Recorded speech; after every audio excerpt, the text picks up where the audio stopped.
I think that adrenaline, it's missing. There's an energy that can really create magic in a room that I feel as if it's been missing in the self-tape.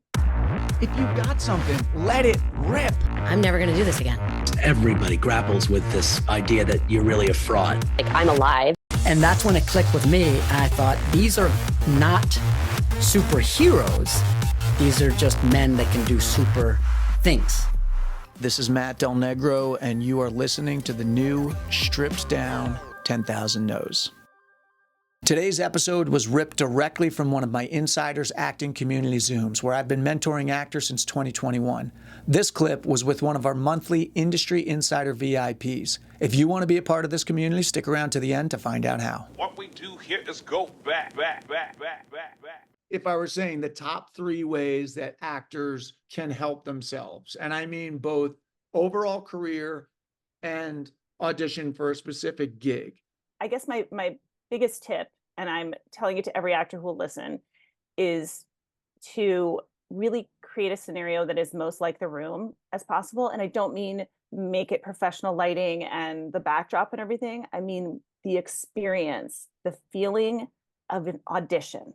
Because what's missing so much in these auditions is that adrenaline, that energy that you bring in, that moment that somebody cut you off on the 405, or you ran into an ex in the waiting room, or, that afternoon you got really excellent news or really bad news. All that stuff that when we were in the room, we didn't have as much control over the time that you did this, right? So sitting down and doing 2 takes, because you're lucky if you get 2 takes when you go in the room, and then going.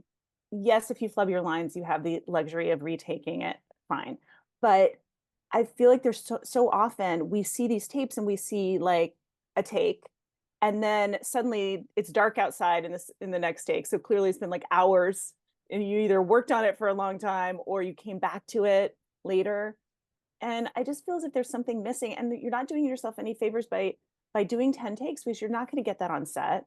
You're going to have to just be ready to jump and ready to play on set no matter what. And I think that adrenaline, it's missing. There's an energy that can really create magic in a room that I feel as if it's been missing in the self-tape experience. That's interesting, because for a while I was making most of my tapes with Chris Messina, and he and I go so far back, and we're both a little bit of like lunatics, where we would do a lot 800 takes. Yeah, we would do it to the point where we did so many takes that I'd get off the phone and then I'd go look, and I'm like, fuck, this is taking me hours. And it was usually like we got it, but then we were like, well, let's just play around with it. And what if you did this? It was like a work session. Yeah, that's different. I mean, that's fun for that. It was a workout. Yeah, but now I do them with, I don't know if you know this actor Blake Robbins, but I've been making for probably the last year and a half.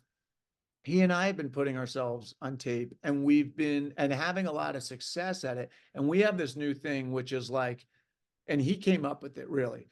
If you do it and you feel good, but you're like, maybe I'll do another one. He's like, you're going to gain 5% in that section, but you're going to lose 5% in some other section. Let's just let it go. And we've had this thing of where it's freed me up of it taking a lot of time. It's freed my soul. He and I are actually collaborating on something we're writing. I've got this stuff on the side, and it almost has served me to just go, this is what it is. Yeah. Here's my take on it. That's not perfect, but like, that's kind of it. Yeah, but it's never perfect in a room. Yeah, it's never perfect in a room. And we aren't looking for the finished product. We are looking for someone who brings something especially interesting, especially authentic, especially just unique to the audition. That, I mean, we know that we're going to call you back if it's important enough that you need to be called back, and like, because you do need notes, or we'll have you retake if you're completely off base. Because sometimes, people come in the room even, and we'd be like, okay, wait, I think you had a different impression about what this is. It's more like lean into the comedy more or whatever. And so we will, like, I guess that's the other thing I would say, is just trust that we will, if you feel really right for it, we will call you back. We will give you notes. Or we will just simply tell our filmmakers, like, I know that, I know this person can do this, like, trust me. And then look at this reel that they have, that backs up their, chops. So that's the one thing, is low energy, too resolved, too kind of like safe. That's Yeah, it's like, and it's also just like totally unrealistic and unproductive, I think, to do a zillion takes.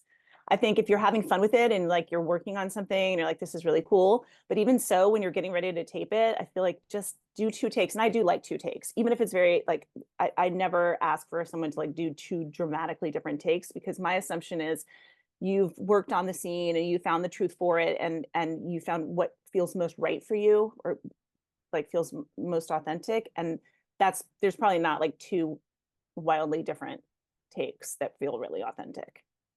So usually it's just like a layer and nuance that comes through, or maybe it's just to validate what I was thinking the first time I watched the audition, first take.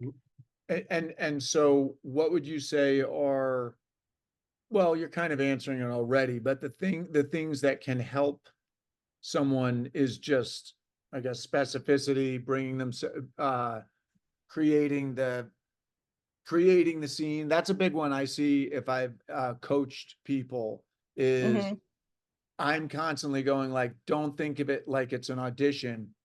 I always think like, you're shooting this scene. You're shooting a scene. So envision like this mayor of Kingstown, the audition scenes were both in a parking lot.